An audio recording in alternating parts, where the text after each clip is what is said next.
Mari kita perkatakan 5 arti Pentakosta yang ketiga. Yang pertama, Pentakosta yang ketiga adalah pencurahan Roh Kudus yang dahsyat di zaman ini, melebihi yang terjadi di Azusa Street. Yang kedua, Pentakosta ketiga akan mengakibatkan penuaian jiwa yang terbesar dan terakhir sebelum Tuhan Yesus datang kembali. Yang ketiga, Pentakosta ketiga akan membangkitkan generasi Yeremia, yaitu anak-anak muda yang dipenuhi Roh Kudus, cinta mati-matian terhadap Tuhan Yesus, tidak kompromi terhadap dosa, dan akan bergerak untuk memenangkan jiwa. Yang keempat, Pentakosta ketiga lahir di Indonesia dan bergerak ke bangsa-bangsa. Gerakan ini dari timur ke barat dan akan kembali ke Yerusalem. Yang kelima, Pentakosta ketiga akan memberikan kuasa untuk menyelesaikan amanat agung, dan setelah itu Tuhan Yesus datang kembali. Mazmur 91. Dalam lindungan Allah. Orang yang duduk dalam lindungan yang maha tinggi dan bermalam dalam naungan yang maha kuasa akan berkata kepada Tuhan, tempat perlindunganku dan kubu pertahananku, Allahku yang kupercayai. Sungguh, dialah yang akan melepaskan engkau dari jerat penangkap burung, dari penyakit sampar yang busuk. Dengan kepaknya, ia akan menudungi engkau. Di bawah sayapnya, engkau akan berlindung. Kesetiaannya ialah perisai dan pagar tembok. Engkau tak usah takut terhadap kedahsyatan malam, terhadap panah yang terbang di waktu siang, terhadap penyakit sampar yang berjalan di dalam gelap, terhadap penyakit menular yang mengamuk di waktu petang. Walau 1.000 orang rebah di sisimu dan 10.000 di sebelah kananmu, tetapi itu tidak akan menimpamu. Engkau hanya menontonnya dengan matamu sendiri dan melihat pembalasan terhadap orang-orang fasik. Sebab Tuhan ialah tempat perlindunganmu, yang maha tinggi telah kau buat tempat perteduhanmu. Malapetaka tidak akan menimpa kamu, dan tulah tidak akan mendekat kepada kemahmu. Sebab malaikat-malaikatnya akan diperintahkannya kepadamu untuk menjaga engkau di segala jalanmu. Mereka akan menatang engkau di atas tangannya, supaya kakimu jangan terantuk kepada batu. Singa dan ular tedung akan kau langkahi. Engkau akan menginjak anak singa dan ular naga. Sungguh, hatinya melekat kepadaku, maka aku akan meluputkannya. Aku akan membentenginya sebab ia mengenal namaku. Bila ia berseru kepadaku, aku akan menjawab. Aku akan menyertai dia dalam kesesakan. Aku akan meluputkannya dan memuliakannya. Dengan panjang umur akan kukenyangkan dia, dan akan kuperlihatkan kepadanya keselamatan daripadaku. Shalom saudara, pernah kan membayangkan berpergian ke suatu tempat yang asing tanpa membawa smartphone? Hal ini mungkin menakutkan bagi sebagian dari kita. Ini menunjukkan betapa teknologi tidak dapat terlepas dari kehidupan manusia. Sehari-hari teknologi membantu hidup kita menjadi lebih baik, lebih mudah dan lebih efisien. Dari alarm yang membangunkan kita di pagi hari, informasi perkiraan cuaca hari ini, mana rute tercepat ke kantor, jumlah langkah kita setiap hari, hingga memberikan rekomendasi tempat makan yang terbaik. Sebenarnya, sumber teknologi itu dari mana? Mari kita lihat apa yang dikatakan Alkitab. Kitab Kejadian pertama-tama memperkenalkan Allah sebagai Allah pencipta dan manusia adalah salah satu dari ciptaannya. Uniknya, manusia dibentuk menurut gambar dan rupa Allah pencipta itu sendiri. Manusia diberikan perintah untuk menguasai dan mengelola bumi sambil berjalan dalam hubungan yang intim dengan Allah. Namun, karena ketidaktaatannya, manusia melanggar perintah Allah. Menyadari keadaannya telanjang, manusia membuat cawat dari pohon ara. Ini adalah pertama kalinya manusia menciptakan teknologi. Melihat kelemahan dari teknologi pakaian buatan manusia itu, Allah membantu meningkatkan kualitasnya. Bahan pakaian dari daun yang mudah rusak diganti dengan kulit binatang yang lebih tahan lama. Dari sini kita melihat bahwa sumber dari teknologi adalah Allah sendiri. Yakobus 1 ayat 7 menuliskan bahwa setiap pemberian yang baik dan setiap anugerah yang sempurna datangnya dari atas, diturunkan dari Bapa segala terang. Kejadian 1 ayat 31 menyatakan bahwa Allah melihat segala yang dijadikannya itu sungguh amat baik. Jika teknologi itu dari Allah, maka teknologi itu pasti baik bagi manusia. Alkitab mencatat bahwa teknologi terus berkembang dari satu generasi ke generasi berikutnya. Selain itu, ada juga lompatan kemajuan teknologi sebagai akibat dari pewahyuan dari Allah kepada tokoh-tokoh tertentu. Nuh diberi instruksi ilahi untuk membangun satu bahtera yang panjangnya 1,5 kali lapangan sepak bola, lebarnya 2 kali truk kontainer, dan tingginya seperti bangunan 4 lantai. Tanpa teknologi yang hebat, tidak mungkin bisa dibangun satu konstruksi sebesar ini. Bagaimana dengan teknologi yang dijelaskan Yusuf kepada Firaun mengenai cara menyimpan gandum yang luar biasa banyaknya dalam 7 tahun kelimpahan, sehingga dalam 7 tahun masa kekeringan, gandum itu tidak busuk? Mendengar hal ini, Firaun berkata bahwa Yusuf adalah seorang yang penuh dengan roh Allah, yang demikian berakal budi dan bijaksana. Bezalel dan Aholiab membantu Musa membangun bait Allah di padang gurun dipenuhi roh Allah sehingga mampu membuat suatu tempat yang layak untuk Allah yang Maha Kudus hadir dan menyatakan kemuliaannya.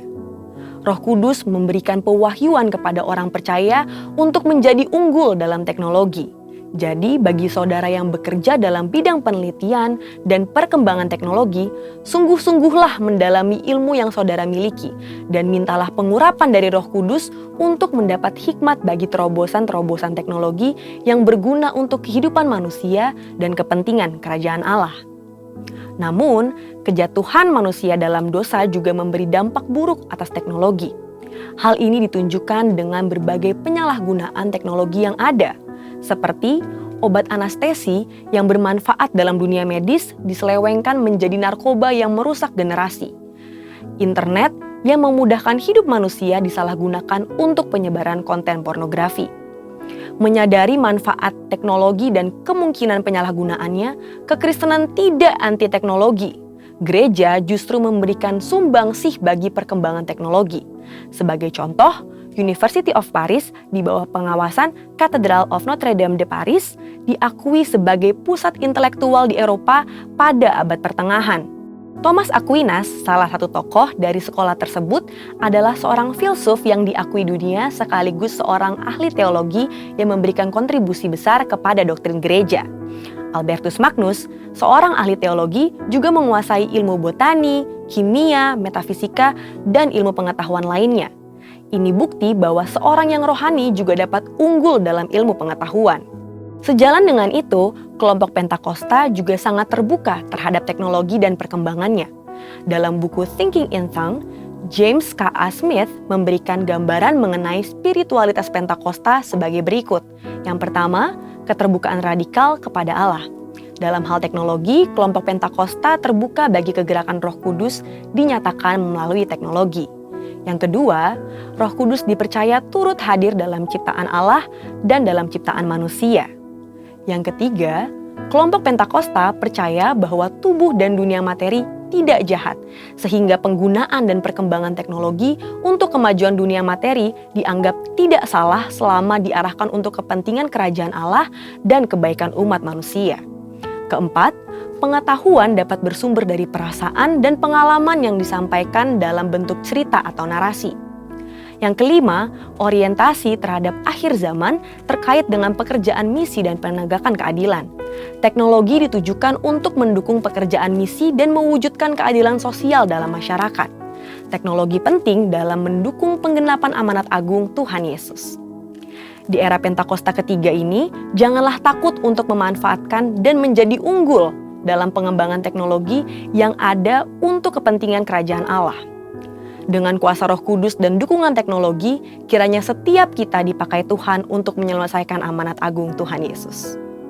Saudara, untuk penjelasan lebih lengkapnya dari tim teologi kami, silakan klik link yang ada di atas atau scan QR Code yang tersedia. Maranatha, Tuhan Yesus memberkati. Shalom Bapak Ibu yang dikasihi Tuhan, Shalom. Selamat datang di gereja kita di tempat ini. Boleh saya undang kita bangkit berdiri dulu yuk. Apa kabar Bapak Ibu hari ini? Saya percaya kita semua diberkati Tuhan, amin. Boleh katakan salam kanan kirimu, katakan hari ini engkau diberkati. Ya, kita keluar dari bangku kita, mungkin tadi kita belum bersalaman ya. kita semua adalah saudara di dalam Tuhan, amin. Kita adalah keluarga di dalam Tuhan, amin. Kita diciptakan Tuhan untuk menjadi pemuji dan penyembah Tuhan, amin. Kita hadir di sini untuk fokus kita menyenangkan hati Tuhan. Kita tanggalkan dulu segala beban dan masalah kita, biar fokus kita menyenangkan hati Tuhan. Boleh 1 detik tepuk tangan yang terbaik buat Allah kita yang luar biasa.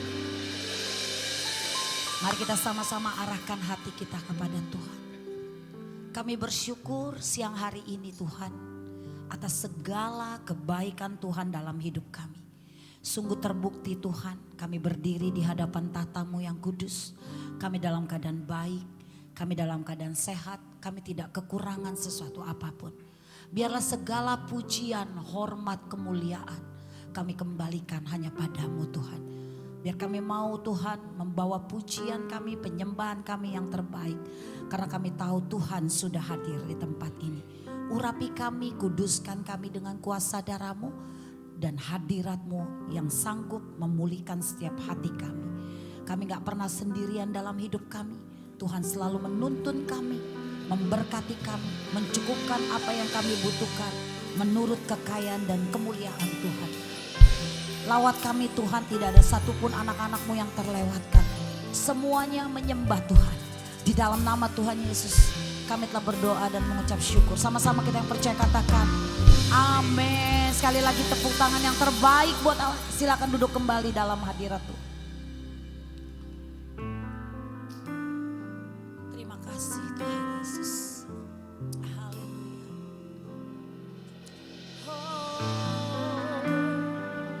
Jesus, kami bersyukur. Syakaralaba takaralaba yaralaba syakaralaba karalaba. Katakan, hanya Kau tempatku berlindung, hanya Engkau laguku dan kekuatanku. Izinkanlah ku datang menyembah, membawa syukurku. Sama-sama kata, hanya Kau tempatku berlindung, hanya Engkau laguku dan kekuatanku. Izinkanlah ku datang menyembah, membawa syukur.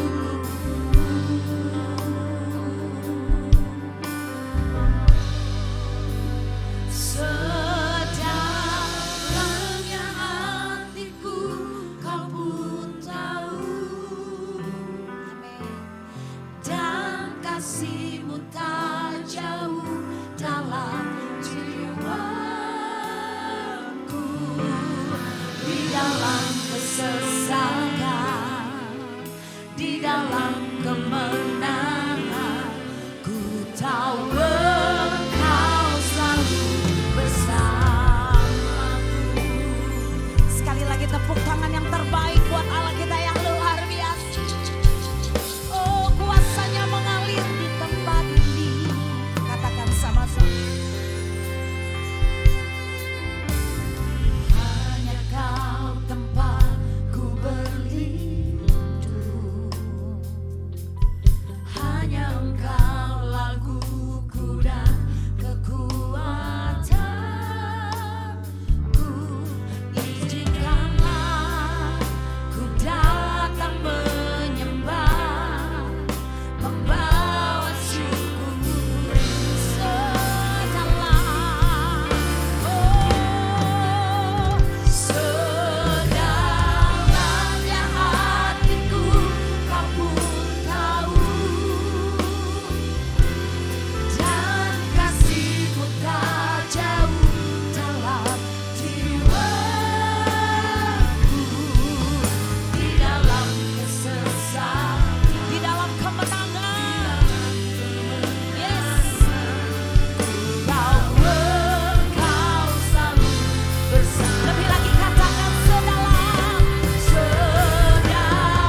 hatiku kau pun tahu, dan kasihmu tak jauh dalam jiwa. Di dalam kesesakan, di dalam kesesakan, di dalam kemenangan, di dalam kemenangan, tahu Engkau selalu bersamaku.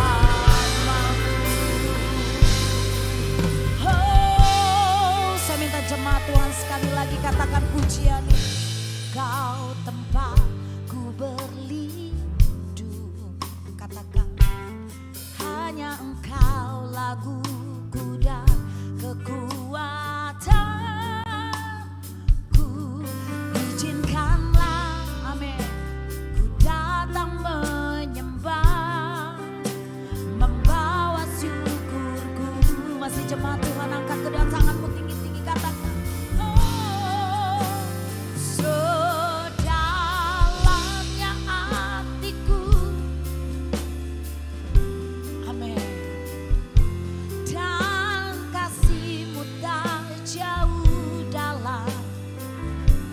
Katakan di dalam kesesakan, di dalam kesesakan, di dalam kemenangan, ku tahu Engkau. Sekali lagi jemaat Tuhan saja kata sedalam, sedalam.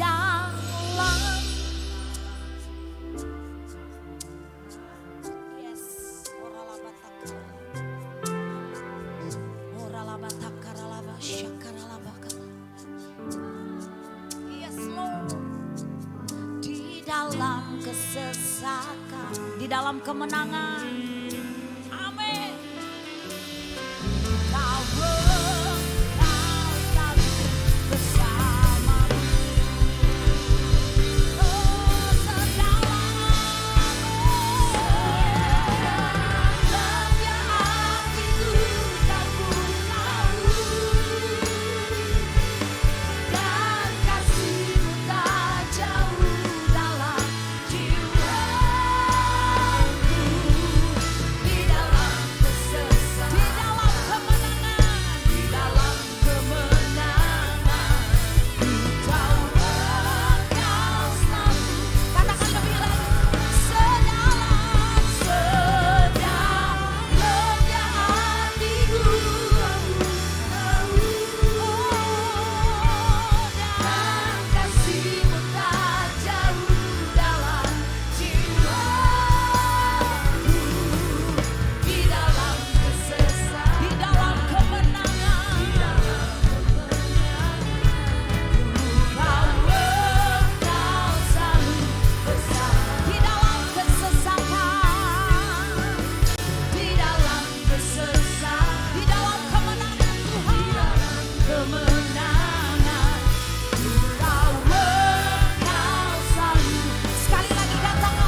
Sebab kami tahu kami milik-Mu. Kami ciptaanmu yang paling berharga. Engkau tebus kami dengan darah Yesus yang mahal. Oh Lord, supaya kami yang miskin diperkaya oleh Tuhan. Supaya kami yang lemah dikuatkan oleh Tuhan. Supaya kami ya Tuhan yang letih, yang lesu, Tuhan hibur kami. Itulah Bapa yang setia, Bapa yang kami banggakan, Bapa yang kami puji, sembah, sujud kepadamu Tuhan. Oh Lord, haleluya. Biarlah manis kau dengar Tuhan. Biarlah manis kau dengar pujian kami. Oh Lord.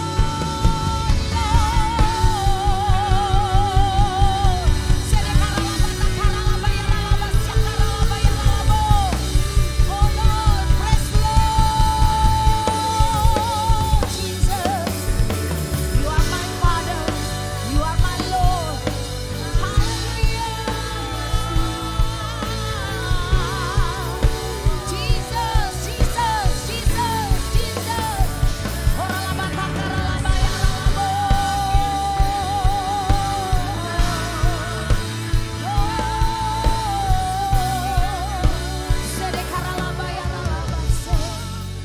Saya jemput kita bangkit berdiri. Haleluya. Nikmati hadirat Tuhan Bapak Ibu. Kalau kita masih bisa bersyukur, bisa menyembah di tempat ini, diberikan tempat yang luar biasa di tempat ini, di gereja kita. Jangan sia-siakan waktu yang ada. Bawa penyembahanmu yang terbaik. Sebab aku ini milikmu. Aku di dalam hatimu. Kasih setiamu yang menghidupkan aku.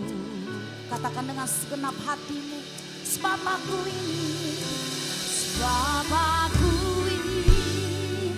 milikmu. Tak ku pertahankan hidupku. Biar kehendak Tuhan, biar kehendakmu kerjakanlah dalamku. Sebab aku ini milikmu. Sebab aku ini milikmu. Aku di dalam hatimu. Kasih setia yang menghidupkan aku, yang menghidupkan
datanglah kehendak-Mu, jadilah di bumi seperti di surga. Kami siap menyembah, memuliakan nama-Mu di tempat ini. Di dalam nama Tuhan Yesus, sama-sama kita yang percaya katakan amin. Shalom. Sekali lagi Bapak Ibu, siap terus memuji nama Tuhan di tempat ini, amin. Beri yang terbaik penyembahan-Mu, menyenangkan hati Tuhan. Haleluya. Yo. Sungguh baik Bapak. Saatnya kami terus datang dalam hadirat-Mu menyembah. Kau yang terbaik, Kau yang terbesar, Kau yang termulia bagi kami. Yes.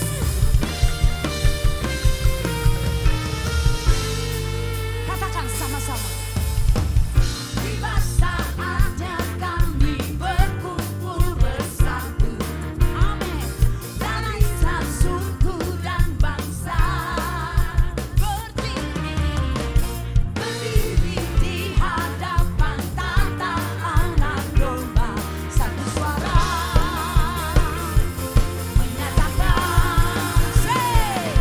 keselamatan bagi Allah yang dulu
Kau terbesar dan mulia.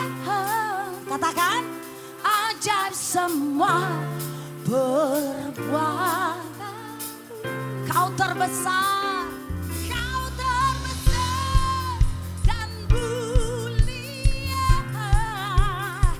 Biarlah semua memujimu. Terima kasih. Oh, kau melihat umat-umatmu bernyanyi Tuhan. Katakan, say, segenap hati aku memuji, segenap jiwaku bernyanyi, karena Roh-Mu ada dalamku, Tuhan. Ku angkat tanganku memuji, ku angkat suara dan bernyanyi, karena Roh-Mu ada dalamku, Tuhan. Mari menari memuji, ungkapkan sukacita di HDBHOD. Say, kau terbesar dan mulia, ajaib semua perbuatanmu. Kau terbesar dan mulia, biarlah semua memujimu. Ya, semua yang bernafas memuji nama-Mu Tuhan. Kami mau fokus menyenangkan hati Bapa. Oh, kami mau terus sembah Yesus. Katakan sama-sama, Kau terbesar dan mulia, ajaib semua perbuatanmu. Kau terbesar dan mulia, biarlah semua sekali lagi katakan, Kau terbesar. Kau terbesar dan mulia, ajaib semua perbuatanmu.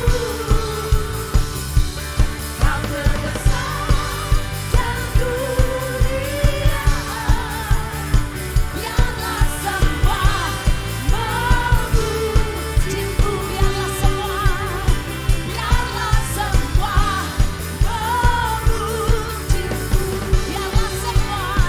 Biarlah semua memujimu.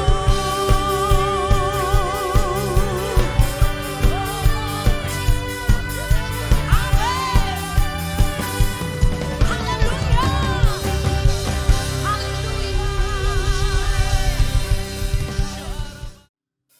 Haleluya.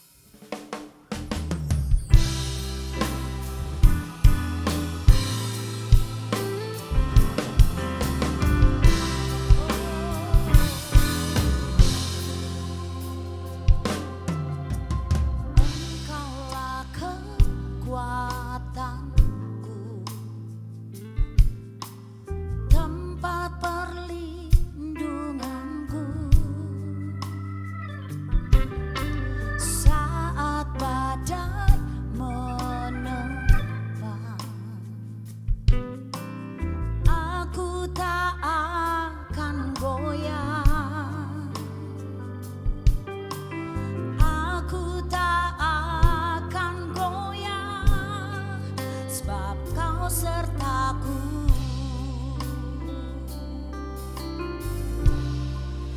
Sejauh langit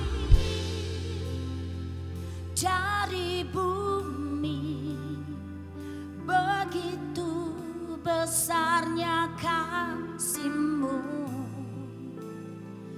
penuhi hati kami yang rindu menyembah-Mu. Yesus, sejauh langit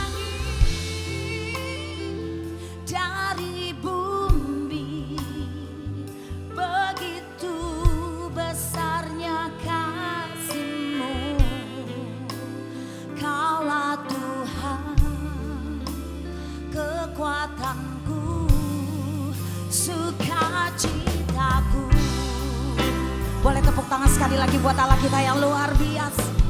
Sebab Dia adalah kekuatan kita, Bapak Ibu. Katakan sama-sama. Engkaulah kekuatanku,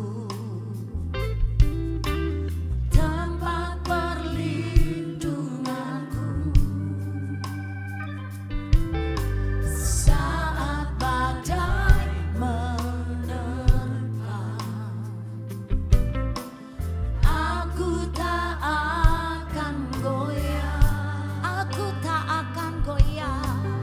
Aku tak akan goyah. Sebab Kau sertaku. Katakan sejauh langit. Oh, sejauh langit dari bumi, begitu besarnya kasih-Mu, penuhi hati kami yang rindu menyembah-Mu. Yesus, sejauh langit dari bumi, begitu besarnya kasih-Mu. Kaulah Tuhan, kekuatanku. Saya minta jemaat Tuhan sejak kata, mari katakan sejauh langit, sejauh langit dari bumi.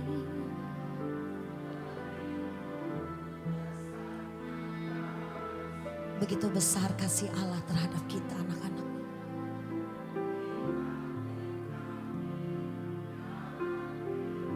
Amin. Menyembah-Mu, Yesus, sejauh.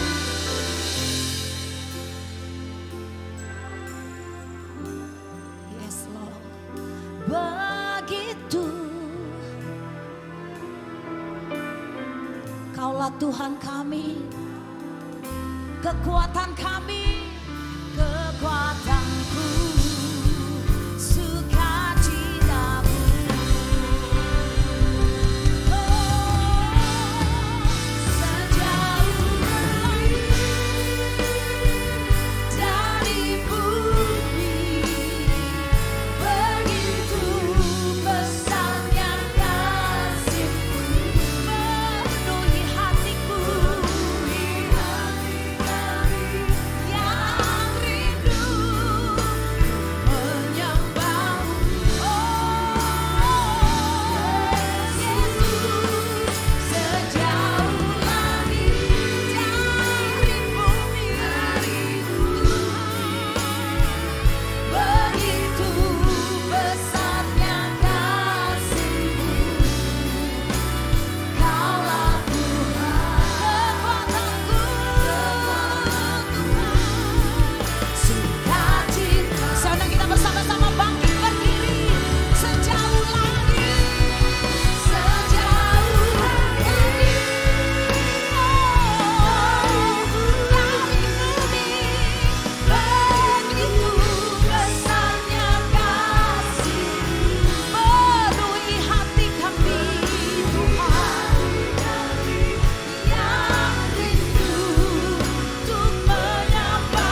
terbatas kuasamu, tak terduga caramu. Kau yang ku andalkan di setiap langkah hidupku. Mari saudaraku katakan, tak terbatas kasih-Mu, amin. Tak terduga jalan-Mu, Kau yang ku percaya, Kau yang ku percaya di segala musim hidupku.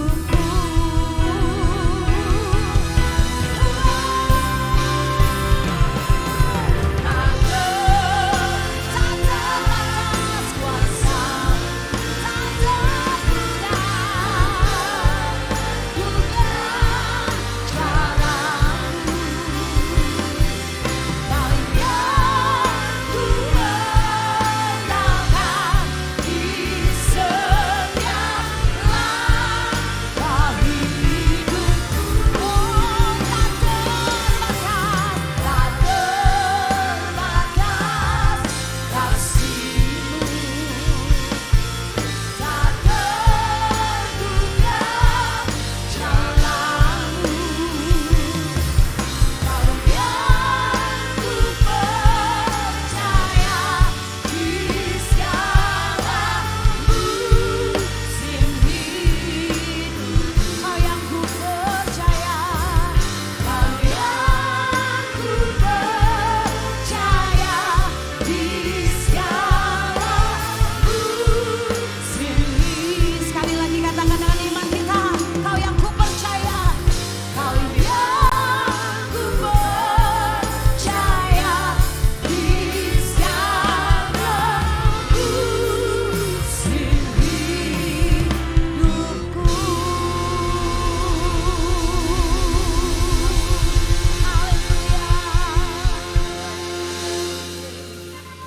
Terima kasih Tuhan, terima kasih buat hari ini. Kami percaya Roh Kudus yang ada di dalam kami siap mengajar kami. Kami seperti Maria duduk di kaki Tuhan, mendengarkan curahan isi hati Tuhan untuk jadi pedoman bagi langkah hidup kami. Kami butuh Tuhan, kami butuh firman-Mu. Kami sambut firman kebenaran di dalam nama Yesus kami berdoa. Kita sama-sama katakan, amin. Silakan duduk, shalom. Udah makan? Belum? Kalau udah jangan ngantuk ya.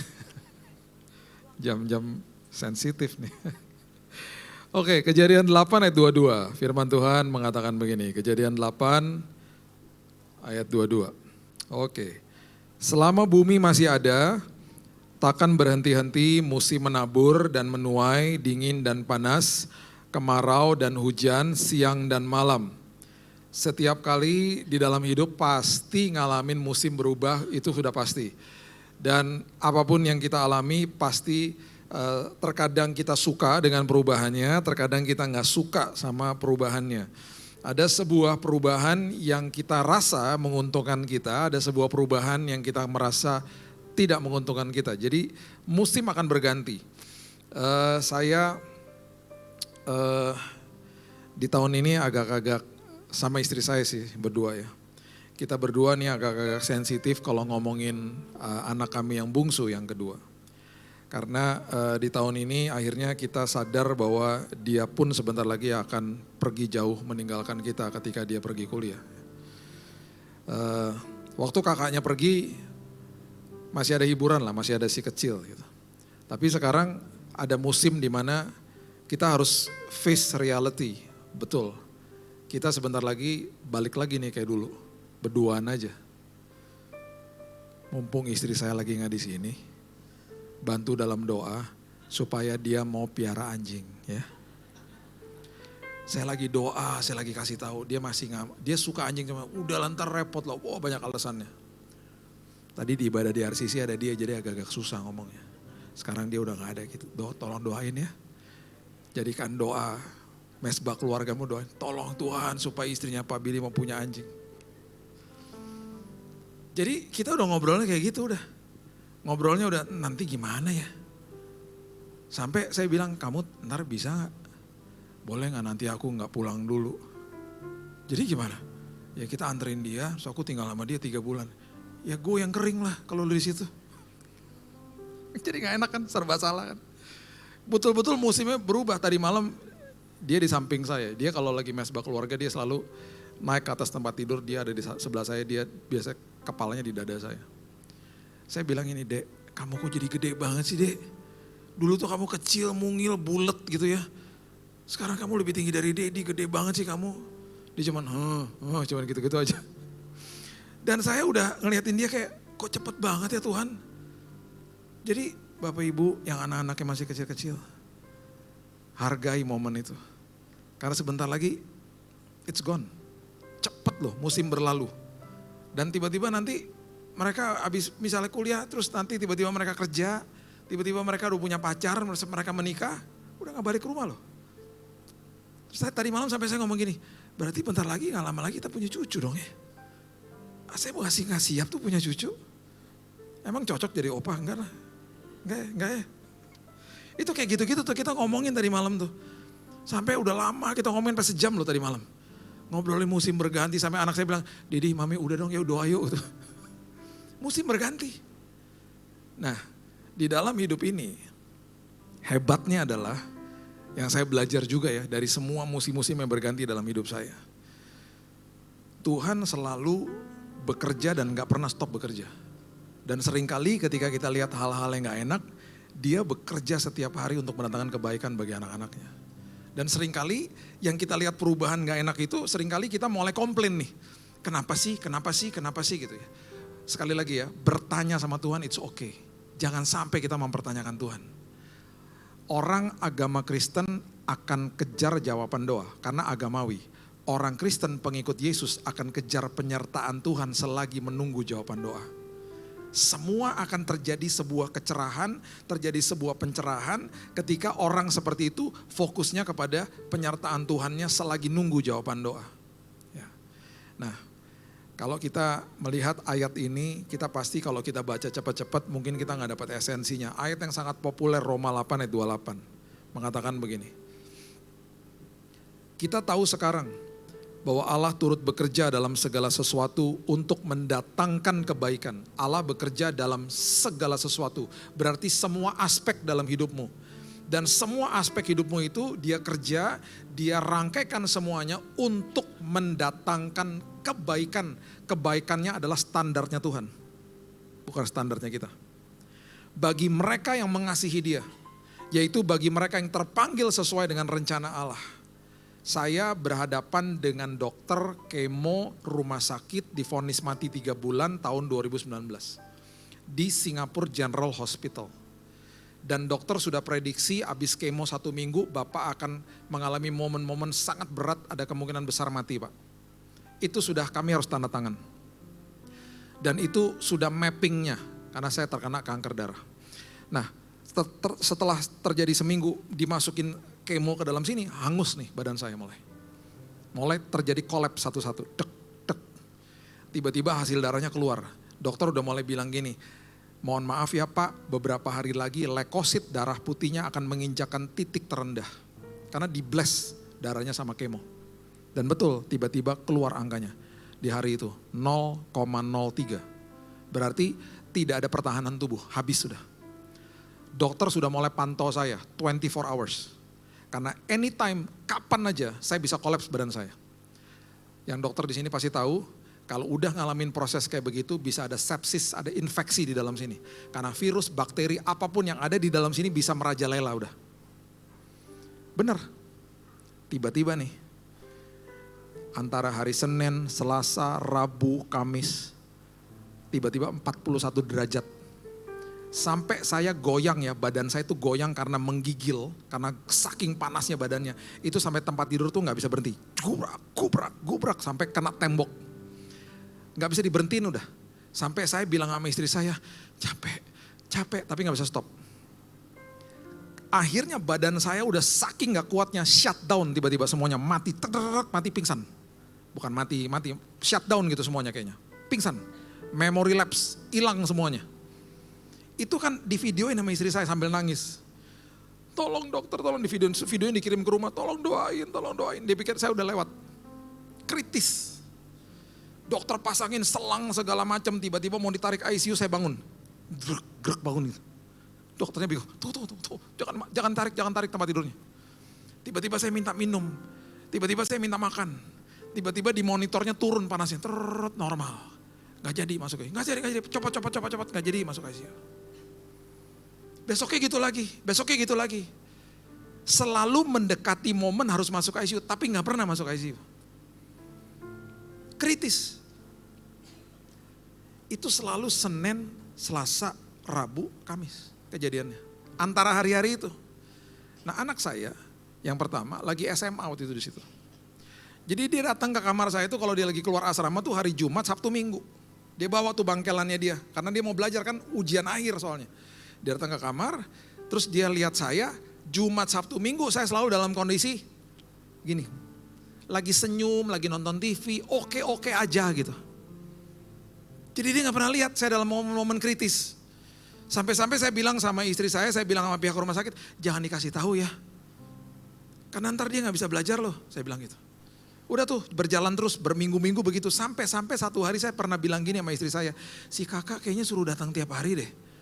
Kalau dia datang ke sini saya oke aja. Saya takut tuh ngalamin kayak kemarin lagi. Bener-bener dia gak tahu jadinya. Setiap kali dia datang saya oke. Singkat cerita ya. Dengan berjalannya waktu, Bapak Ibu sudah mungkin pernah dengar kesaksian saya, Tuhan sembuhkan saya, udah bla bla bla sampai akhirnya 5,5 bulan di rumah sakit dirawat keluar masuk. Di tengah-tengah pengobatan itu dia sempat kirim voice note ke saya. Dia ngomong gini di voice note di WhatsApp, Daddy, don't ever go, jangan pernah pergi ya Dad. Maksudnya jangan meninggal, jangan pergi, jangan tinggalin aku. Karena satu hari I will get married, aku akan nikah. I want you to walk me down the aisle. Saya mau Daddy nanti jalan sama aku ke depan.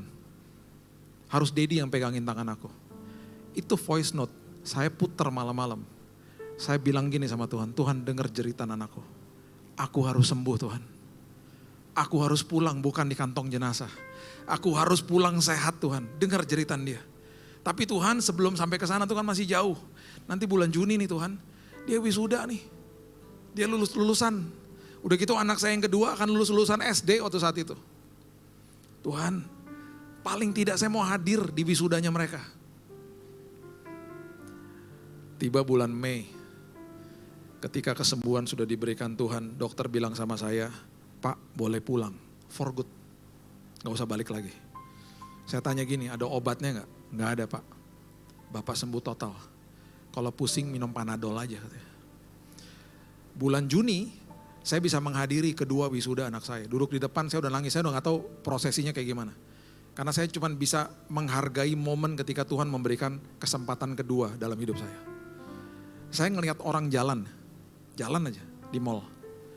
Misalnya, bagi saya itu anugerah. Yang dulunya saya gak pernah mikir begitu. Aduh, bisa jalan gak di rumah sakit. Bagi saya itu anugerah.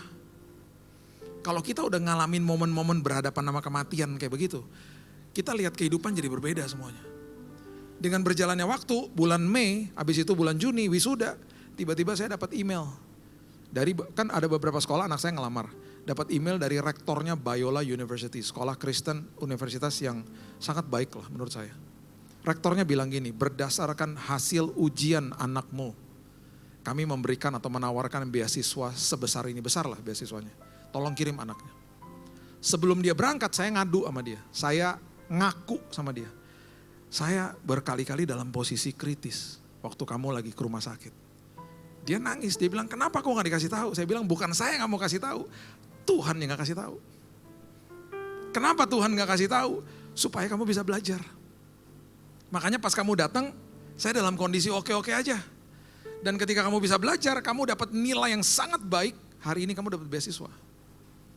Saya kutip ayat ini. Saya buka lagi Roma 8 ayat 28. Dan ini jadi pewahyuan yang dahsyat bagi saya dan anak saya. Dan saya bilang gini, Lihat bagian pertama dari Roma 8 ayat 28. Dikatakan kita tahu sekarang bahwa Allah turut bekerja dalam segala sesuatu. Sekarangnya kapan? Pas udah selesai masalahnya. Pas udah selesai prosesnya.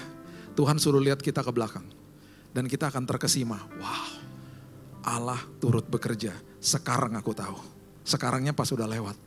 Jadi ketika lagi ngelewatin masalah, ngucap syukur. Karena Tuhan tidak pernah berhenti bekerja. Tuhan bekerja, dia rangkaikan semuanya. Sebelum kita bisa lihat, dia lagi rangkaikan, dia sedang bekerja, dia sedang kasih tahu sama kita. Jalan di dalam badai itu kamu berjalan bersama dengan saya. Tidak pernah sedetik pun aku tinggalkan hidupmu. Seolah-olah memang kamu lihat badainya. Tapi di sekeliling badai itu dan di dalam badai itu aku kerja. Dan aku lagi rangkaikan bahkan perkara yang kamu lihat busuk dan buruk di depanmu. Aku bisa gantikan menjadi sesuatu yang sangat indah buat hidupmu. Itu Tuhan. Jadi di dalam semua perubahan musim hidupmu, ingat, dia adalah pakarnya. Dia adalah Tuhan yang maha tahu, maha hadir dan maha kuasa. Yang nanti satu hari kita bisa deklarasi, aku tahu sekarang bahwa Allah turut bekerja dalam segala sesuatu. Dan pastinya setelah di dalam perubahan, hal yang kedua adalah dia lagi ngasih tahu sama kita, nak, kamu itu sudah diciptakan segambar dan serupa seperti aku. Di dalammu ada identitas yang luar biasa. Ketika ada perubahan, ketika ada proses, ketika ada hal-hal seperti itu sebenarnya kamu sedang dimurnikan, sedang dipahat. Karena di dalam kamu itu ada gambar dan rupa Tuhan di dalammu. Supaya kamu tahu identitas kamu yang sebenarnya. Karena semua manusia diciptakan segambar dan serupa seperti Tuhan. Itu didokumentasikan di Kejadian pasal yang pertama ayat yang ke-26. Itu identitas manusia pada awalnya. Roma 8 ayat 27 mengatakan begini. Ayat 29 maksud saya. Roma 8 ayat 29 mengatakan, sebab semua orang yang dipilihnya dari semula, mereka juga ditentukan dari semula untuk menjadi serupa dengan gambaran anaknya. Dengan gambaran anaknya. Sudah ditentukan sejak semula. Bahkan Kejadian 1 ayat 26 itu ada kata supaya di situ. Diciptakan segambar dan serupa supaya engkau bisa menguasai hidup, bisa menguasai bumi, bisa menguasai kehidupan. Karena ada kata supaya itu artinya adalah therefore, itu kata sambung. Dengan kata lain kalau kamu tidak lakukan bagian yang pertama, kamu tidak akan bisa lakukan bagian yang kedua. Bagian yang pertama apa? Mengerti identitas di dalam Tuhan. Mengerti posisimu di dalam Tuhan seperti apa. Baru kamu bisa menguasai hidup. Contoh sederhana.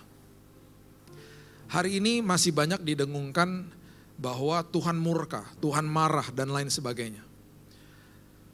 Saya sedih dengerin khotbah-khotbah bulan lalu khususnya dikatakan bahwa Tuhan murka ketika ada kebakaran di Los Angeles. Tanpa disadari khotbah-khotbah seperti begitu, ya. Akhirnya membuat jemaat jadi ketakutan berpikir bahwa Tuhan murka, Tuhan marah, Tuhan berseberangan sama saya, penghukuman, penghakiman, penuduhan, kutuk keturunan masih ada. Yang nyata-nyatanya ketika di kayu salib Yesus katakan selesai, teleo, tetelestai, itu selesai beneran. Dan ketika itu kita mengerti, akhirnya kita merasa apa? Waduh, nanti kalau gue buat salah, Tuhan akan hukum saya. Gak ada kayak gitu-gituan. Semua ayat di perjanjian baru kalau kita baca dengan teliti satu-satu. Gak ada hal seperti itu. Yang terjadi adalah kita gak ngerti posisi kita di hadapan Tuhan. Padahal waktu kita terima Yesus sebagai juru selamat, secara posisi kita dibenarkan. Secara posisi ya, bukan dosanya dibenarkan, manusianya dibenarkan. Di hadapan dia, diadopsi jadi anak Tuhan. Arti kata dikuduskan yang namanya positional sanctification, kita disanctify, kita dikuduskan secara posisi, itu artinya kita dipisahkan. Waktu manusia mati, dulu dikatakan mati gara-gara dia jatuh ke dalam dosa, kamu akan mati kalau kamu makan buah itu. Mati artinya dipisahkan juga dari hadirat Tuhan. Manusia tuh mati ada dua fase di awal. Dia dipisahkan dari hadirat Tuhan, habis itu manusia betul-betul roh dipisahkan dari jiwa, akhirnya tubuh dipisahkan dari rohnya, mati secara fisik. Jadi kata mati artinya dipisahkan, kata kudus artinya dipisahkan juga. Dulu manusia mengalami kematian, dipisahkan dari hadirat Tuhan masuk ke dalam dunia. Waktu kita terima Yesus sebagai juru selamat, kata kekudusan adalah dipisahkan juga dari dunia kembali kepada keluarga Allah. Itu posisi kita. Itu identitas kita. Apa yang orang katakan tentang kita, siapapun mengatai kita atau ngebully kita, siapapun, mungkin juga bisa orang tua kita loh. Siapapun, teman kita mungkin. Itu adalah opini mereka, bukan identitas kita. Identitas saya adalah segambar dan serupa, perjanjian baru mengatakan saya orang yang lebih daripada pemenang. Ketika orang mengerti identitas sebenarnya di dalam Tuhan, hidupnya merdeka akhirnya. Orang seperti itu akhirnya sadar bahwa karena Yesus telah mati di kayu salib bagi saya taat karena saya sudah dilayakkan sama Tuhan, bukan untuk dilayakkan. Mengerti akhirnya perjalanan hidupnya. Orang seperti itu akhirnya mengerti apa? Bahwa hidup saya menguasai apa yang saya kelola. Orang yang tidak ngerti identitas, hal yang sebaliknya terjadi, hidup menguasai dia.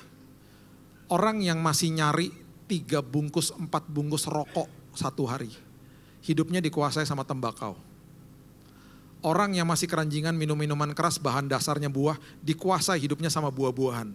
Ironis toh?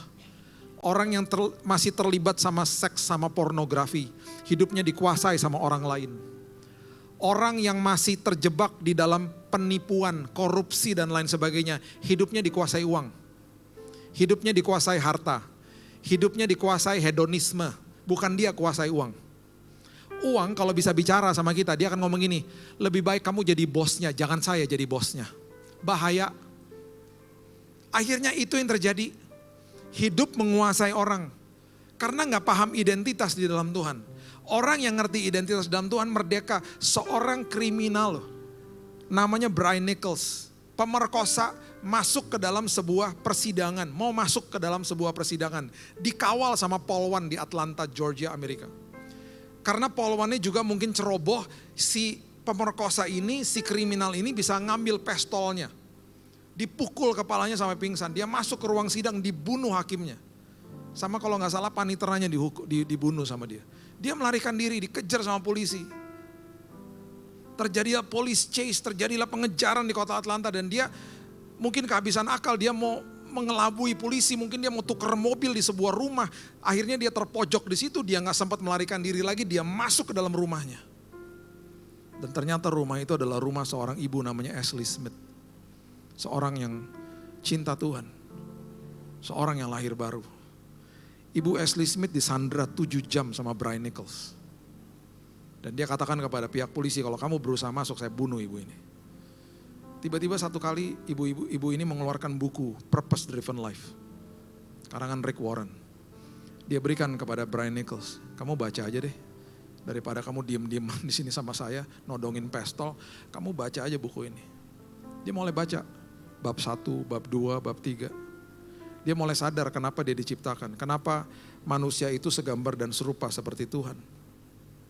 Bapak Ibu, Brian Nichols bertobat. Dia terima Yesus sebagai juru selamat di rumah itu. Dan waktu dia ditangkap sama polisi dia bilang begini, walaupun saya akan dipenjara seumur hidup.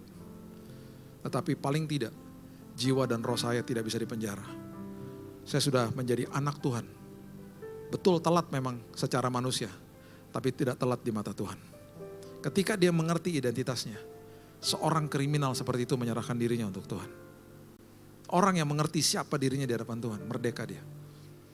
Dan setiap kali ada perubahan, Tuhan selalu katakan begini. 1 Petrus pasal yang pertama ayat yang ke-7 mengatakan begini. Maksud semuanya itu, maksud perubahan, maksud proses, ialah untuk membuktikan kemurnian imanmu yang jauh lebih tinggi nilainya daripada emas yang fana. Diuji kemurniannya dengan api, sehingga kamu memperoleh puji-pujian, kemuliaan, kehormatan pada hari Yesus Kristus menyatakan dirinya.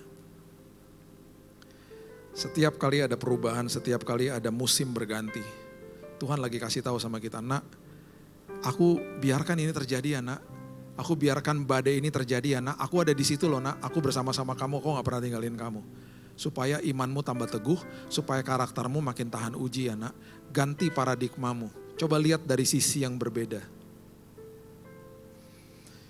Satu hari saya ada di sebuah ketinggian 37-38 ribu kaki di atas permukaan air laut. Di sebuah pesawat 777, Boeing 777. Sekitar 12.000 kilometer di atas permukaan air laut. Kita sedang mengarungi Samudra Atlantis. perjalanan saya belasan jam. Saya sengaja duduk di paling belakang karena di Boeing 777 tuh ada bangku berduaan di belakang. Saya cuma pergi sama anak saya yang pertama. Istri saya sama anak saya yang kecil udah sampai ke tujuan. Saya ini ngerti aviasi, saya ngerti dunia aviasi. Saya betul-betul suka dengan aviasi lah. Saya belajar terbangin pesawat, saya sampai ke pabriknya Boeing, saya punya 400 pesawat, mainan jangan kaget. Saya suka lah. Dan hobi saya bukan hobi biasa, saya suka banget. Dan saya kalau masuk ke airport, saya melihat sesuatunya berbeda. Saya bisa tahu pesawat saya umurnya berapa, semuanya ada di aplikasi, semuanya saya bisa lihat. Saya lihat sesuatu yang berbeda, saya tahu pesawat saya akan delay atau tidak, hanya menanyakan sesuatu yang sangat sederhana sama orang di gate. Biasa kan suka kamu dikasih tahu. Saya kalau ke gate nanya gini, pesawat saya dari mana? Yang paling sederhana sih gini, pesawat saya udah ada. Biasanya sih nggak delay kalau gitu, kecuali kesalahan teknis ya. Kalau belum ada pesawatnya, pesawat saya datang dari mana mbak? Disebut dari sini, saya buka flight radar. Itu real time semuanya. Kelihatan pesawat saya di mana, nyampe jam berapa, turning point-nya jam berapa lama. Kalau Garuda, Lion Air tuh ada waktunya, karena mereka harus bersihin pesawatnya. Saya biasa samperin lagi mbaknya, mbak, pesawat saya delay 15 menit ya. Bapak kok tahu sih pak? Iyalah, dalam hati saya kan lihat pakai mata rohani. Mau tahu pesawat umurnya berapa? Gampang, masuk ke Garbarata lihat bagian belakang, itu ada nomor polisinya. Pesawat ada nomor polisi, sama seperti mobil kita. Jakarta apa depannya? B ya. Bogor? F. Bandung? D. Surabaya? Selamat Bapak Ibu sudah lulus S-Samsat ya. Pesawat juga ada. Bapak Ibu lihat ke bagian belakang di ekornya tulisannya PK sekian-sekian. Ya kan? PK itu bukan persembahan kasih. Itu Papa Kilo itu artinya pesawat itu terregistrasi di Indonesia. Jadi kalau ada tulisan PK di belakang itu pesawat Indonesia. Kalau ada N bukan dari Malang. Dari Amerika artinya. Ada nomor polisinya. Nah masukin itu ke airfleets.net. Masukin tuh nomor PK-nya, masukin. Lagi nunggu kan ngantri di Garbarata. Masukin airfleets.net, masukin. Tek, masukin. Keluar datanya, keret. Ya ampun pesawat gue 20 tahun umurnya. Makin tahu detail makin agak-agak serem sih akhirnya. Saya tahu, Ami tahu semuanya tuh, kayak gitu-gituan. Jadi waktu kita terbang, saya juga tahu bahwa pesawat di zaman modern tidak ada satupun yang jatuh gara-gara turbulensi, nggak ada.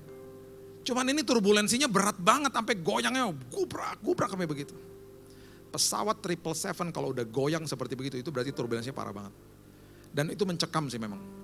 Anak saya tuh megangin tangan saya aja, Dad what's going on? Saya kan mau jaim depan anak. It's okay sayang, it's okay. Dalam hati juga gini, deg-degan juga, ini kan di atas bukan di bawah. Lagi tengah-tengah mencekam, semua orang lagi dalam kelihatan bahasa tubuhnya ketakutan, di tengah-tengah ada yang duduk bapak-bapak. Dia duduknya begini juga. Di samping kanan kirinya ada anaknya dia. Umurnya mungkin 3, 4, 5 tahun, cewek dua-duanya. Kan pesawatnya goyang-goyang gini.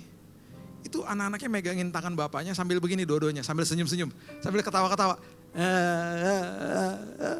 Kayak ayunan.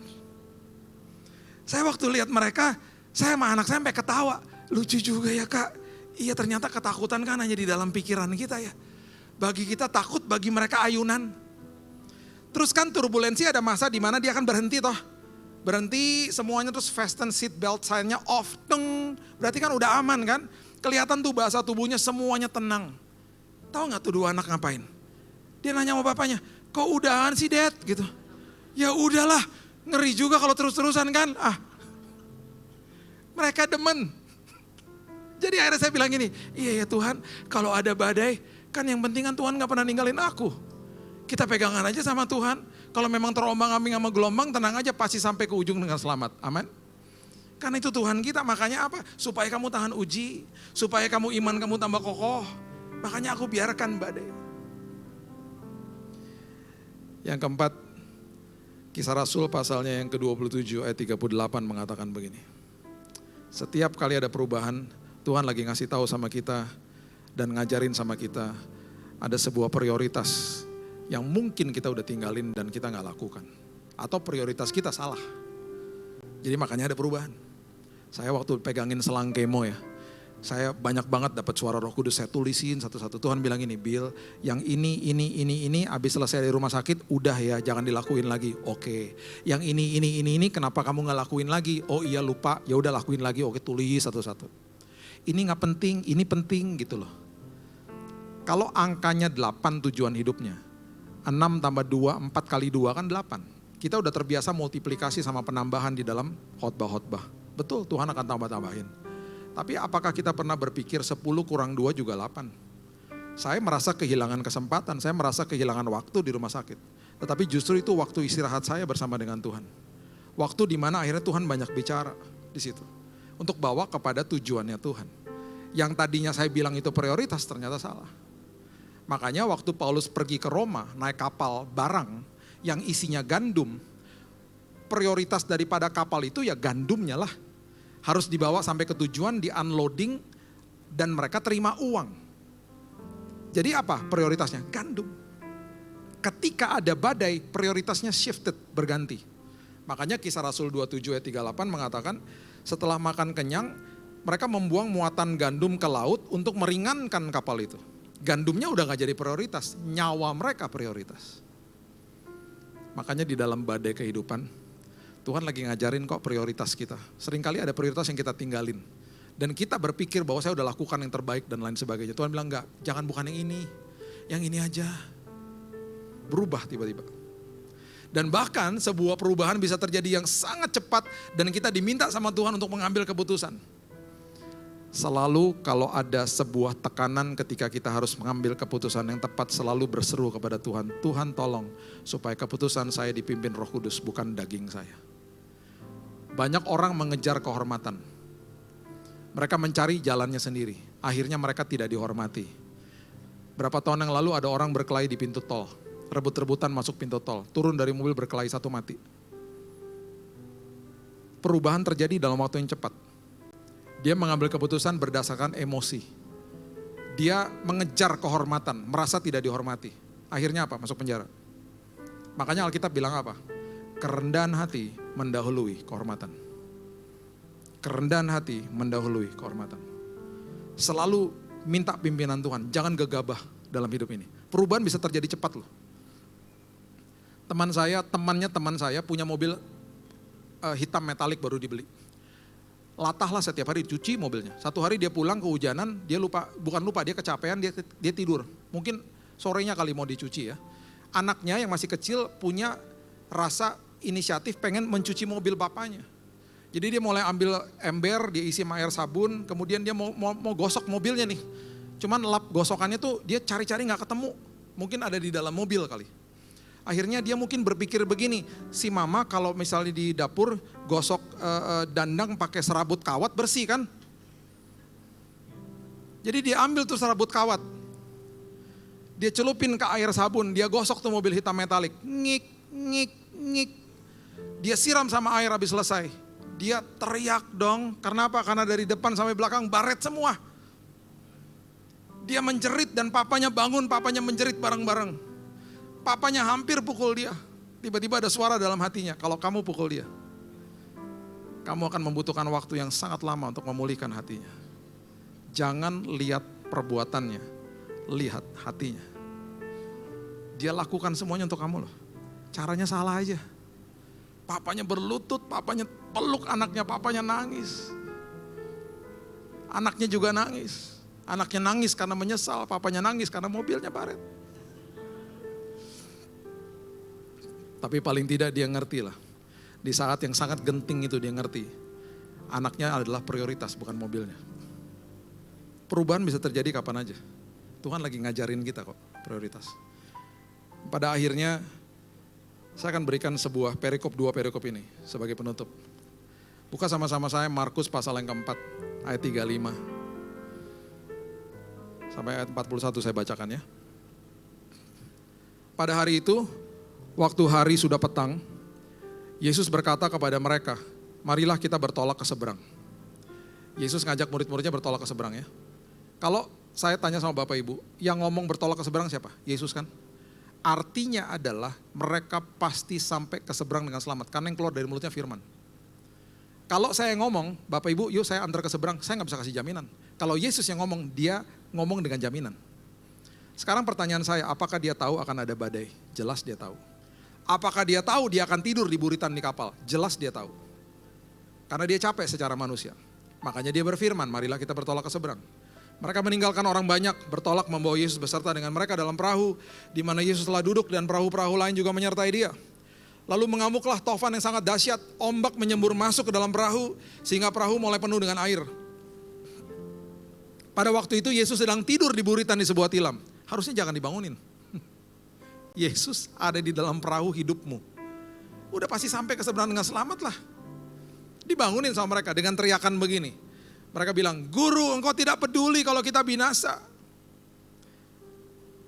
Mereka minta sama Yesus untuk memberhentikan badainya. Mereka yang minta loh. Istilahnya, kami nggak mau diproses, kami mau keluar dari prosesnya.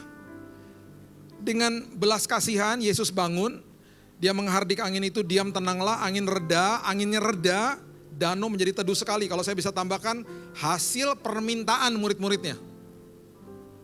Perhatikan kalimat ayat 40. Lalu Yesus berkata kepada mereka, "Makasih ya udah bangunin saya, hampir kita mati bareng." Begitu gak ayatnya? Dia bilang apa? "Mengapa kamu begitu takut?" Dan kalimat yang kedua nempeleng banget, "Kenapa kamu gak percaya? Kan saya udah ngomong di awal. Marilah kita bertolak ke seberang," yang artinya apa? Kita pasti sampai ke seberang dengan selamat. Walaupun ada badai. Yang terjadi adalah ketika badai di stop, ketika badai tidak sampai kepada penyelesaiannya, yang terjadi adalah di ayat terakhir. Mereka menjadi sangat takut, udah takut makin takut, dan mereka katakan begini, "Siapa gerangan orang ini sehingga angin dan danau pun taat kepadanya?" Mereka tetap gak paham isi hati Tuhan. Karena badainya diminta di stop di tengah-tengah. Oke, yang terakhir sekarang coba lihat. Matius pasal yang ke-14. Hal yang sama terjadi. Badai juga. Perhatikan apa yang terjadi di sini. Matius 14 ayat 22. Yesus memerintahkan murid-muridnya naik ke perahu, mendahului ke seberang, sementara itu ia menyuruh orang banyak pulang. Dahului saya aja, kamu pergi ke sana. Orang banyak disuruhnya pulang, Yesus naik ke atas bukit untuk berdoa, seorang diri. Ketika hari sudah mulai malam, ia sendirian di situ. Perahu murid-muridnya sudah beberapa mil jauhnya dari pantai, diombang-ambingkan gelombang karena angin sakal. Kira-kira jam 3 malam datanglah Yesus kepada mereka berjalan di atas air. Ini dari dia suruh sampai dia jalan, kalau kita lihat kronologisnya dalam bahasa asli itu 6 jam totalnya. 6 jam berarti mereka ada di dalam badai. Ketika murid-muridnya melihat dia berjalan di atas air, mereka terkejut dan berseru, "Itu hantu." Lalu berteriak-teriak karena takut. Yesus bilang begini, "Tenang, aku ini, jangan takut." Oke. Lalu Petrus bilang begini, "Tuhan, apabila engkau itu, suruhlah aku datang kepadamu berjalan di atas air." Yesus bilang apa? "Datang." Petrus turun dari perahu, Petrus berjalan di atas air. Mujizat terjadi di atas air, mujizat terjadi selagi ada badai. Badainya gak minta di stop loh sama murid-muridnya. Mujizat terjadi. Tetapi ketika dirasanya tiupan angin ayat 30, takutlah Petrus mulai tenggelam berteriak, "Tuhan tolong aku." Masih badai ternyata kan. Segera Yesus mengeluarkan tangannya, memegang dia, "Hai orang kurang percaya, mengapa engkau bimbang?" Perhatikan ayat 32. Lalu mereka naik ke perahu. Dan angin pun redalah. Yang memberhentikan badai di kisah ini adalah Yesus, bukan permintaan murid-muridnya. Yang memberhentikan badainya Yesus sesuai sama waktunya dia. Perhatikan ayat terakhir. Ayat 33. Orang-orang yang ada di perahu menyembah dia. Katanya, "Sesungguhnya engkau anak Allah." Orang yang membiarkan badainya diselesaikan sama Tuhan. Sadar bahwa selama badai Tuhan gak pernah tinggalin saya. Orang seperti itu adalah orang yang menghargai penyertaan Tuhan, bukan kejar jawaban doa. Orang seperti itu adalah orang yang belajar intim sama Tuhan, diubahkan sama Tuhan, bertumbuh secara rohani. Di ujung daripada badai dia akan katakan, "Engkau adalah anak Allah. Aku mengenal engkau dengan lebih baik lagi ya Tuhan." Orang yang minta diberhentikan badainya adalah orang yang akhirnya makin takut dalam hidupnya. Dan terus bertanya-tanya, siapakah Tuhan buat hidup saya? Badai kalau ada, biarlah Tuhan yang berdaulat, bukan kita yang berdaulat. Biarkan dia yang berdaulat karena kita sadar harusnya bahwa penyertaan Tuhan gak pernah gagal. Makanya kalau yang naik perahu jemaat HOB, pasti ayatnya beda karena Bapak Ibu gak akan bangunkan Yesus. Amin. Di pertamanya masih sama. Yesus bertolak ke seberang bersama jemaat HOB yang jam 1 siang khususnya. Ombak menyembur masuk, ayat masih sama. Kalimat berikutnya mulai beda. Jemaat HOB kemudian bergandengan tangan dan mereka berteriak, jangan bangunkan Yesus. Beda kan ayatnya? Karena muka-muka orang dewasa di sini. Ada satu jemaat yang berteriak, gila aja loh, bangunin tahu ntar kita mati. Kenapa dia ngomong begitu? Karena dia jemaat napas. Jemaat yang datang cuma Natal sama Paskah. Mereka terus berlayar. Dan akhirnya ketika mereka sampai di ujung dengan selamat, walaupun ombak menyembur masuk, di situ Yesus baru bangun dan dia katakan, wahai jemaat HOB, besar imanmu, dahsyat engkau. Itu Tuhan. Di situ kita akan katakan, aku kenal dia dengan lebih baik lagi. Biarlah hidupmu diubahkan Tuhan, bertumbuh. Dan penyertaan Tuhan gak pernah gagal atas hidupmu. Karena setiap kali musim berubah, janji firman Tuhan, daunmu gak akan layu. Berarti kemuliaan Tuhan, semangat dari Tuhan gak pernah layu atas hidupmu. Dan di ujung daripada itu semuanya kita bisa katakan, sekarang aku tahu bahwa Allah bekerja dalam segala sesuatu mendatangkan kebaikan bagi aku. Berikan tepuk tangan kita untuk Tuhan kita. Bapak yang baik, terima kasih buat siang hari ini. Aku mengucap syukur, berterima kasih buat kebaikan Tuhan. Kasih karunia Tuhan, karya Tuhan yang besar bagi hidup kami. Hari ini kami sadar bahwa apapun yang kami sedang lewati, apapun perubahan yang sedang kami lewati, kami sadar Tuhan bahwa penyertaan Tuhan gak pernah gagal buat kami. Penyertaan Tuhan selalu on time. Dan itu sebabnya hari ini Tuhan kami mau serahkan hidup kami, masa depan kami dalam tangan Tuhan. Dan kami percaya hidup kami pasti dipenuhi dengan kesaksian. Karena kami ngalami Yesus. Walaupun ada badai Tuhan hari ini, kami tahu badai pasti berlalu dengan waktunya Tuhan. Selama ada badai, kami akan melewatinya bersama Yesus. Di tengah-tengah badai tersebut bahkan mujizat terjadi. Di tengah-tengah badai tersebut kami diubahkan Tuhan. Dan jawaban Tuhan tersedia dan tepat waktu. Kami serahkan hidup kami dalam tangan Tuhan. Dan biarlah Tuhan yang terus berkarya atas hidup kami. Hanya di dalam nama Tuhan Yesus kami berdoa dan mengucap syukur. Kita sama-sama katakan, amin. Tuhan berkati.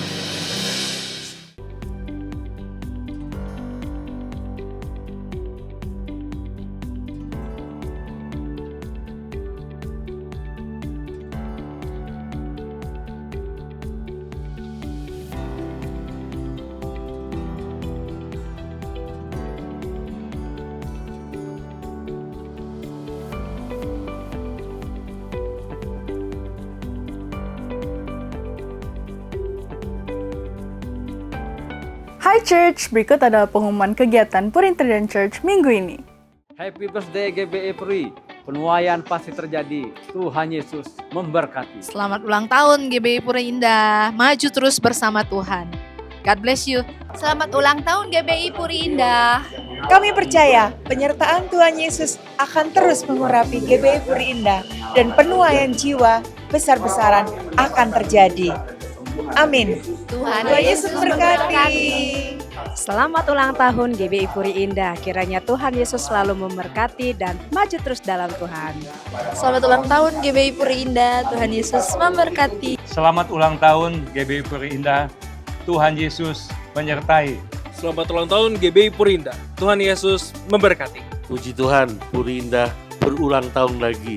Berarti Tuhan masih terus memberkati. Selamat ulang tahun Puri Indah. Berkat Tuhan tercurah untuk GBI Puri Indah. Selamat ulang tahun GBI Puri Indah. Maju terus dan terdepan dalam menjangkau jiwa. Happy birthday GBI Puri Indah, Puri Interchange Church in this wonderful church family. Saya bersyukur buat Pastor Samuel, Tante Connie, Pastor Dio, Janet, dan seluruh keluarga besar yang ada di Puri Interchange Church. It's an honor to partner, to stand with you, untuk sama-sama mempersiapkan jalannya Tuhan, dan juga mempersiapkan jalan bagi umat for the outpouring of God's glory. So, the best is yet to come. God bless you. Hari ini tanggal 3 Maret 2025, GBI Puri Indah berusia 28 tahun. Happy birthday. Tuhan Yesus memberkati berlimpah, limpah, limpah, limpah. Haleluya. Amin. Terima kasih Pak Niko. Tuhan memberkati.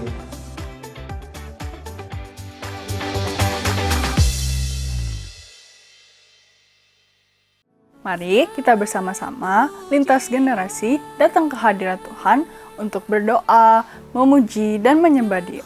Dalam ibadah Intergen Prayer setiap Selasa jam 7 malam di ruang Revival Gedung House of Blessing. Kami mengajak saudara untuk membawa keluarga, sahabat, dan orang-orang terkasih untuk mengalami hadirat Tuhan.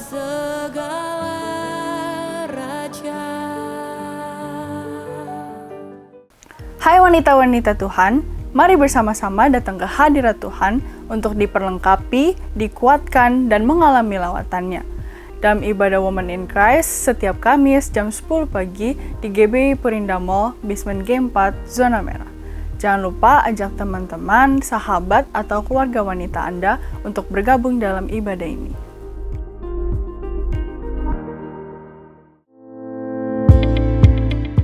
Kami mengundang saudara yang berusia di atas 55 tahun untuk hadir dalam ibadah Komunitas Kristal GBI Puri Indah yang diadakan pada hari Rabu tanggal 19 Maret 2025 pukul 10 pagi di Gedung House of Blessing, Jakarta Barat.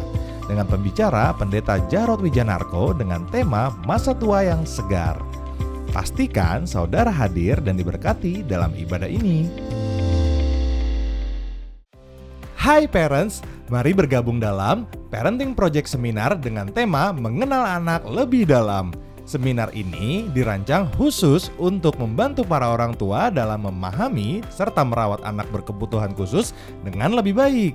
Seminar ini akan berlangsung pada Sabtu 22 Maret 2025 pukul 1:30 siang sampai 4:30 sore di Revival Hall Gedung House of Blessing. Dengan pembicara Philip Gunawan dari The Parenting Project, Olivia Yoso dari Komunitas Supermam, dan Rebecca Filiani Diandra dari Halokin. Dapatkan wawasan dan strategi praktis untuk mendampingi tumbuh kembang anak dengan penuh kasih dan pemahaman kekristenan.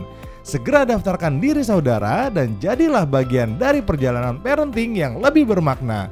Dan untuk informasi lebih lanjut, hubungi nomor berikut atau hubungi Infodesk setelah ibadah ini selesai. Hai teman-teman dewasa muda, kami dari DNA Pathway mengajak teman-teman semua untuk datang di acara komunitas kami Sabtu 15 Maret jam 3 sore di Revival Hall Gedung House of Blessing. Kali ini kami akan membahas topik menarik Digital Cash Starving yang akan mengupas tentang Managing Finances for Financial and Spiritual Well-Being dengan pembicara Albert Kurniawan, Head of Division Growth and Acquisition Bank BCA Digital. Jangan lewatkan kesempatan ini untuk belajar dan bertumbuh bersama. See you there! Ministry Fair 2025, Puri Intergen Church mengajak saudara untuk bersama-sama melayani dan membangun gereja agar terus menjalankan perintah Tuhan. Kami membuka berbagai bidang pelayanan yang dapat saudara pilih sesuai dengan kemampuan dan panggilan hati saudara, di antaranya DNA Kids, DNA Pathway, Production dan Media, PIC Podcast, perjalanan misi, tim doa, performance, choir atau dance, parenting project, dan masih banyak lagi. Untuk bergabung, saudara dapat mendaftarkan diri saudara dengan cara scan QR Code yang tersedia di layar atau kunjungi booth pelayanan di lobi setelah ibadah selesai. Ministry Fair ini berlangsung selama 4 minggu dari tanggal 9 sampai 30 Maret 2025. Jangan lewatkan kesempatan untuk terlibat dan melayani bersama. Mari melayani dengan hati yang tulus untuk kemuliaan Tuhan. Demikian pengumuman minggu ini. Jangan lupa follow social media kami untuk mendapatkan informasi terbaru. See you next week. God bless you.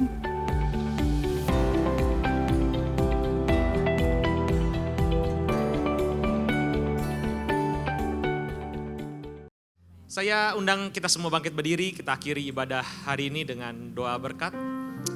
Mari siapkan hati kita, angkat kedua tangan kita.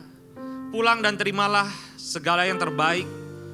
Bahkan ada berkat, damai, sukacita, dan damai sejahtera dari Allah Bapa di surga melalui cinta kasih daripada Tuhan Yesus Kristus. Karena itu yakin dan percayalah, kemanapun kau melangkah, Tuhan menyertaimu. Bahkan Ia menjaga, membela, dan menyertaimu dengan persekutuan yang manis daripada Roh Kudus. Mulai daripada hari ini sampai Tuhan datang kali yang kedua. Hanya di dalam nama Tuhan Yesus Kristus kita semua yang percaya sama-sama katakan amin. Happy Sunday, Tuhan Yesus memberkati.